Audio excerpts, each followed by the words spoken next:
This incident occurred several months back. I've been a Lyft driver for a couple of years, preferring the late-night shifts. The roads are quieter and the tips are generally better. But there's a trade-off. Every so often you get a story that sticks with you, and not in a good way. I've always considered myself careful and have dealt with my share of strange passengers. But nothing, and I mean nothing, prepared me for the strangeness of the encounter I'm about to share. I wasn't using a dash cam then, but this particular night is the very reason I finally installed one. It started off as a normal shift. Just me and the occasional odd sounds my old 2005 Volvo makes. The streets were practically deserted, which, as I said, I prefer. A little after 2 a.m., I received a pickup request from a local convenience store. It seemed harmless, but for some reason, I had a strange gut feeling about it. You know that feeling when something just feels off, but you can't explain why? That's what hit me as I drove up. Before I even saw the passenger, I understood my gut feeling. The convenience store I was pulling up to was closed. The lights were all off, and there wasn't a single car in the parking lot. As I pulled closer, I saw him. I drove slowly to get a good look. He was pacing back and forth in front of the dark store, wearing a tattered hoodie that looked like it hadn't been washed in years. His movements were jerky, as if he couldn't stand still, and he kept glancing over his shoulder like someone was after him. If I had to guess, he was high on something. I should have canceled the ride right then. I even hovered my finger over the cancel button. But for whatever reason, I didn't. I unlocked the doors, and he slid into the back seat without saying a word. I regretted my decision the instant I pulled away from the curb. Most people scroll on their phones or look out the window. Not him. He just sat there, staring at me in the rearview mirror. No blinking, not looking away, just staring directly at me. I tried to ignore him, but I couldn't help but catch his eye a few times. He also had an angry expression, which was incredibly unsettling. I turned on the radio to break the silence. I don't even remember the station, but the moment the music started, he snapped at me to turn it off. His voice was deep and raspy. I could tell he was a heavy smoker. It startled me, and I accidentally jerked the steering wheel a bit. I resisted the urge to look back and just did as he said, gripping the wheel a little tighter. We drove in silence for a while. I was hoping he'd just stay quiet. But then he spoke. I remember the conversation like it was yesterday. He asked, "Have you ever picked up someone you really shouldn't have?" That question hit me like a brick. I let out an awkward laugh and said, "Well, I hope not." I was trying to keep it light, but he didn't react. He just leaned back and started rambling about how he used to be an Uber driver, but quit because some punks stole things from his car. He was slurring his words, but I got the gist of it. I glanced in the mirror while he was talking and realized he was smiling the entire time. A normal person wouldn't smile when telling that kind of story. He finished his story by saying, "It's funny, the amount of trust you place in a person sitting right behind you." That comment was what did it for me. I started to see him as a threat, not just some crazy addict. I felt my pulse speed up. I kept my eyes on the road, focusing on the GPS destination like a lifeline. 2 signature-based detection. He kept babbling, and eventually he started apologizing to someone, though I don't think it was me. He started insinuating he had just done something terrible and that he was a bad person. He kept repeating, "I didn't mean it," over and over, followed by frantic apologies. I didn't respond, worried it would set him off. We were only a few minutes from his stop when he suddenly snapped out of his muttering and yelled that I had missed his turn. I hadn't missed it. The GPS clearly showed we were on track, but I slammed on the brakes out of fear. He demanded I pull over, so I did. My hands were shaking. Just as I shifted into park, headlights appeared behind us. It was a police car. I said a silent prayer as it crept down the road. The guy in the back immediately slouched down, lying almost perfectly flat on the back seat with his eyes closed, trying to hide. I whipped my head back around before he could see me watching. He stayed like that for an uncomfortably long time. Finally, he sat up and told me I had gotten lucky. Before I could react, he opened the door and was gone. I ended my shift right after that.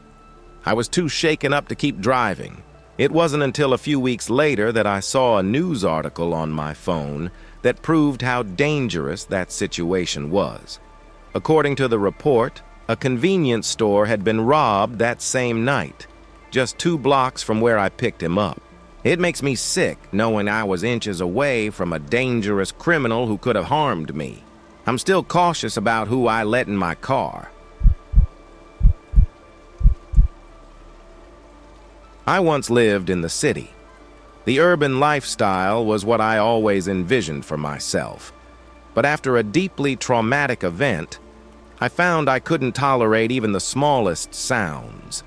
I began to hate noise in general. My psychiatrist diagnosed me with phonophobia, a rare fear of noise.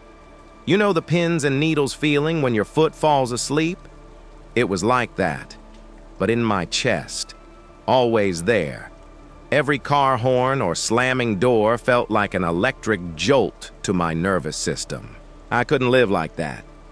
About 3 years ago, I found a cabin located deep in the Pacific Northwest, somewhere in Oregon. It seemed perfect. Very few neighbors, no traffic, and barely any cell service. What sold me was the lack of noise. It was just me and the peace. For the first time in months, I thought I might actually feel safe. The cabin was small but cozy. The closest neighbor was a 10-minute walk down a narrow dirt path. For the first week, I just soaked in the wonderful silence. I'd wake up to birds instead of sirens. About a week after I moved in, there was a knock at the door. I opened it to find my neighbor. It was a moderately old woman carrying a basket of preserves. She introduced herself as Michelle. She looked to be in her late 60s, with unusually long gray hair and piercing blue eyes that felt like they could see right through you. She wasn't rude, just blunt. She welcomed me to the woods and handed me the basket. I thanked her, and she just stared at me, as if expecting something else. Finally, she spoke.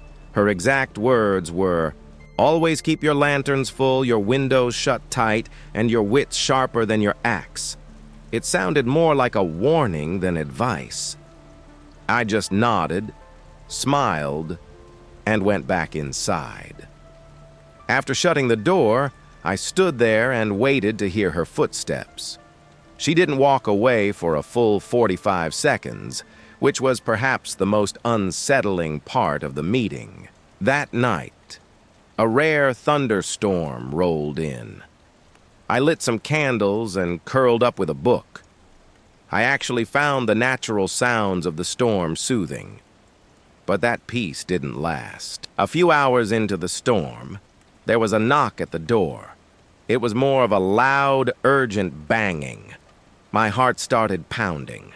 I grabbed a flashlight and looked through the small window pane by the door. It was Michelle, soaked to the bone, clutching a flashlight. I opened the door, and she blurted out that she had seen someone near my wood pile and thought I should know. I stepped onto the porch and shined my light into the rain, but I couldn't see anything but trees. She kept darting her eyes toward the woods. Before I could say more, she just said, "Be careful," and walked back down the path into the storm. The second I shut the door, I realized her story was full of holes. How could she see my wood pile when her house was a 10-minute walk away? She must have already been on my property. Why would she be snooping around my cabin in a thunderstorm? A few more hours passed, and I decided it was safe to go to sleep. Sometime after midnight, I woke up to the sound of a branch snapping just outside my bedroom window. I froze, listening. Then I crept to the window. At first I saw nothing, but then I spotted her, Michelle, standing at the edge of the woods, her body angled away from my house. I saw her start to turn, so I ducked beneath the window. I waited for what felt like forever, and when I mustered the courage to peek again, she was gone. I didn't know what to do. Why would she warn me if she was the one poking around? I stayed up for hours. Just as I started to relax and get tired, there was another knock at the door. This one was much quieter. I quietly made my way to the door and glanced through the window. I froze in horror. It wasn't Michelle. It was a large, burly-looking, bald man with a thick beard. I immediately retreated to my bathroom, locked the door, and called the police. As I was on the phone, I heard loud banging on the front door, like someone was smashing it with a heavy object. Then, I heard the front door crash open. I genuinely thought I was going to die. The man started smashing things in my cabin. I could hear glass breaking and wood splintering. Luckily, he never left the living room. Eventually, the smashing stopped. The police arrived quickly, but the man was gone. They did a pathetic search of the property but wouldn't search the woods, saying it was too dense. I begged them to at least accompany me to Michelle's house. They agreed. When we got to her property, my jaw dropped. The entire cabin was abandoned. The officers confirmed it, stating that no one had lived in that cabin for decades. I told them they had to search it for squatters, but they refused, saying there were no clear signs of habitation. They told me living in the woods was a risk I was taking and left. I moved out the very next day. I don't believe in the paranormal. I believe it's more likely that two people, her and that man, were squatting in the abandoned cabin. But I still don't understand why they targeted me or why Michelle would bother to warn me. I don't think I'll ever know.